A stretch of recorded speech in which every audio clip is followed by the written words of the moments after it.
Hello, my friends. I hope you're doing fine. In this second part, Giannis Papaioannou will analyze one of his games for us.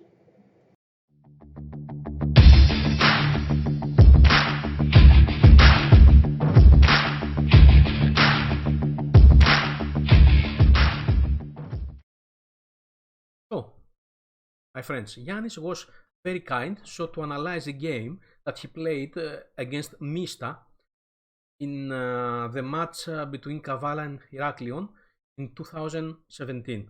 So, Giannis, can you speak a little about this game? Sure. So let's start with the move. D4, knight f6, knight f3, 5. I wasn't sure what to expect because this very good player from Poland, I think, playing many openings.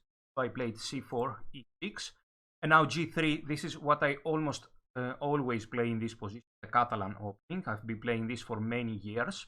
Yes, Giannis so I have huge experience. This is much more important than current theory, which is going to change anyway. Yes, I want to inform our subscribers that Giannis is one of the most authentic player in this variation. Is the expert of the Catalan in the world. He has some games with Kramnik.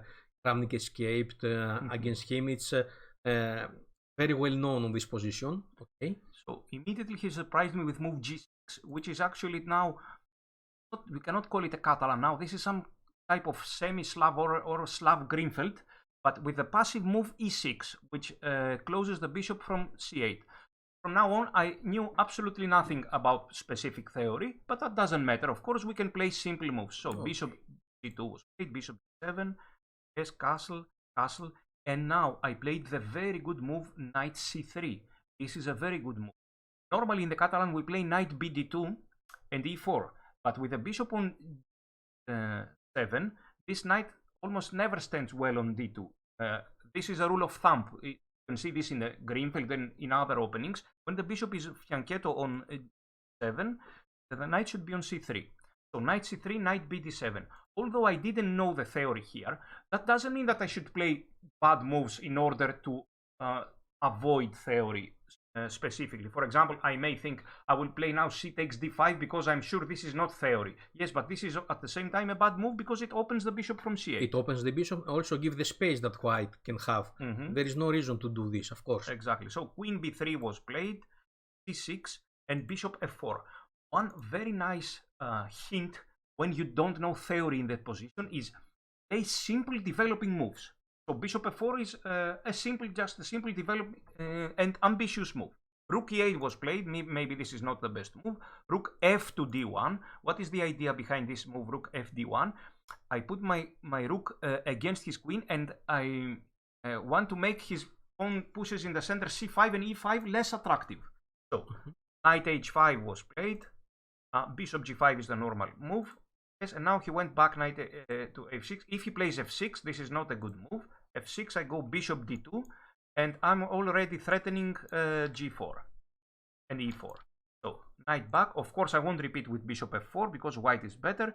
So I played e4 in order to put pressure to open the center. If he takes on e4, knight takes e4, and white has a huge lead in development, and he is better. So h6 that he played is actually a good move. I have to take on f6 because e4 is hanging, knight takes it. And now a very good choice is to play e5 this time and close the center but gain space in the center at the same time. And both of his bishops do not look well.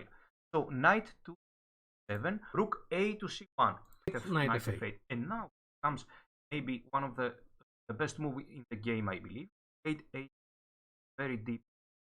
The idea of this move prevent g5 and knight g6. Black wants to develop his piece. 5 and knight g6. This h4, I have taken this idea from the famous game Matulovic-Fischer, where Fischer as black played a similar h5. Actually, I played a similar h4 in order to stop all the play on the queen side. Now g5 would have been a mistake because I take it and it is very weak. So b6 played. And this time, I think bishop f1 is a good move. I transfer the bishop to the other side. This is very typical Catalan idea. So queen e2 was played. Now 7, knight e2. Also bishop d3. Knight is coming to f4. So bishop 7, knight f4. rook a to c8, and now I made an inaccuracy. I played queen. The best move was c takes d5, takes d5, and bishop d3, and white is much better because both of black's bishops are very bad, and white is intending at some moment to play h5, and after g5, move the knight and go for f4 very soon. Okay, this would have been the best with a good advantage for white. I played queen e3, instead took, or I took, and now he should have played knight d7, and the game all of a sudden is more or less equal, intending to play c5. This would have been the best. Played c5 immediately, which is actually the only move that I also saw. And it is a passive move. I played d5, and white now is at least slightly better. So he takes d5, knight takes. The knight has to be taken because it is very dangerous. So rook takes on d5, rook c to d8. So here in this position, the question should be, white exchange rooks or not? The answer is quite clear. There is only one open file. While occupy this file, because there is nothing else for the rooks to do. So he should occupy the open file and change the rooks.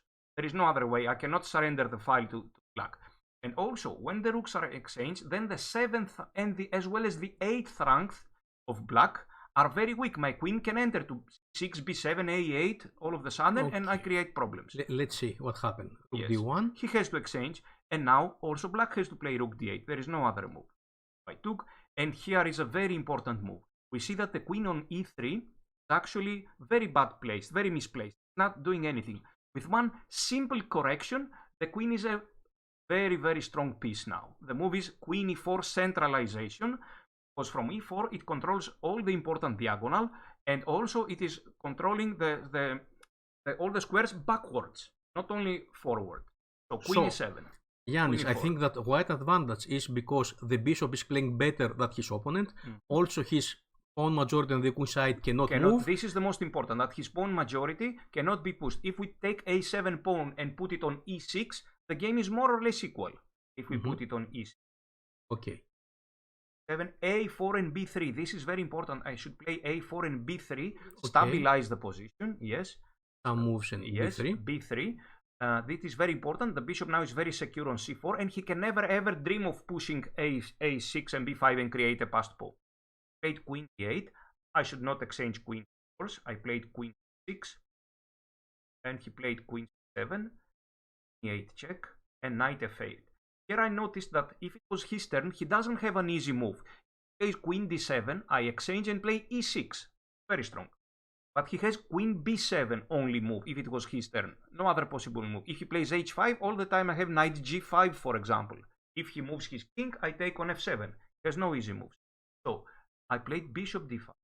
Strong move. So it's Schuzbank after this move. Exactly. This is the idea. Yes. There is only one possible move here, with a6. And now I play. The bishop from g7 is open, but it is hitting on empty space, and his king now is very weak. There are always ideas with queen g8 checkmate. Look, I wanted to h8 and bishop c4. I wanted to provoke this a6 move so that I would be able to attack this pawn. He played a clever trap queen d7 and a very good move queen e2. I should not get carried away, exchange queens and win one stupid pawn on a6, because now we have opposite color bishop and there are many drawing chances because my pawn up is useless for the moment. It is standing on f2. It will take many moves to make good use of it. So this would be a positional mistake. Yes, also I want to say to a lot of my students too that when you have an advantage, don't just give all for the advantage for one pawn. Exactly. Keep the advantage and try your advantage to be bigger and bigger with every move that you make. But at the same time, he threatens b5 now, so I cannot play queen e4, and I played queen e2. And he played, here is a very instructive moment, even a player of 2600 or even more than my opponent was actually. He didn't understand this, and he played a5.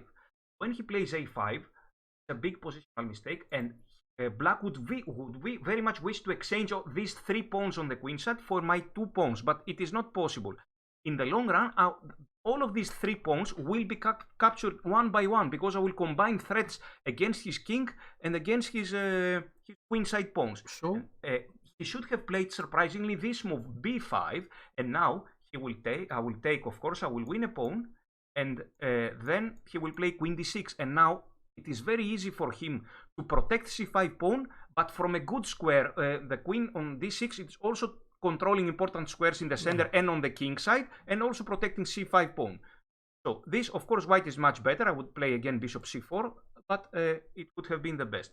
Now I'm totally winning. Queen e4 again. I never forgot about centralization. So this game is about the centralization of queens. Yes, and also how to play with opposite color bishops. So bishop f6, and now knight e5. Positionally, knight e5 is not a good move because I don't want to exchange this knight for his bishop. I want to keep it, but tactically it is very good. So what matters most in chess is tactics. If he takes on e5, he is losing by force. Queen takes, king h7, and queen f6, threatening the knight on f8, threatening b6 and everything. So queen g7 was played because I also threatened g6. Knight f7 check, king h7 only move, and now maybe h5 was a better move. I played queen d5, but he can hardly move now. This is winning. Bishop knight d6 was a bit inaccurate. I'm threatening knight e8 to win immediately, but he found a very good move in his time trouble. Played knight d7, and now would be a mistake to play knight e8 because he will go knight f6. What I missed, and knight takes f6, bishop takes f6.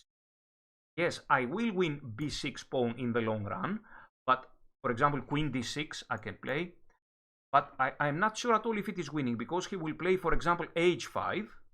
This is very important. He plays h5 for two reasons. First, now I cannot play h5 myself anymore, and secondly, he secures a more or less safe square for his king, which is h6, a dark square. So I will take on b6, and now he has some activity. Look, bishop d4 starts with counter-attacking all the time. If we exchange queen, it is draw immediately.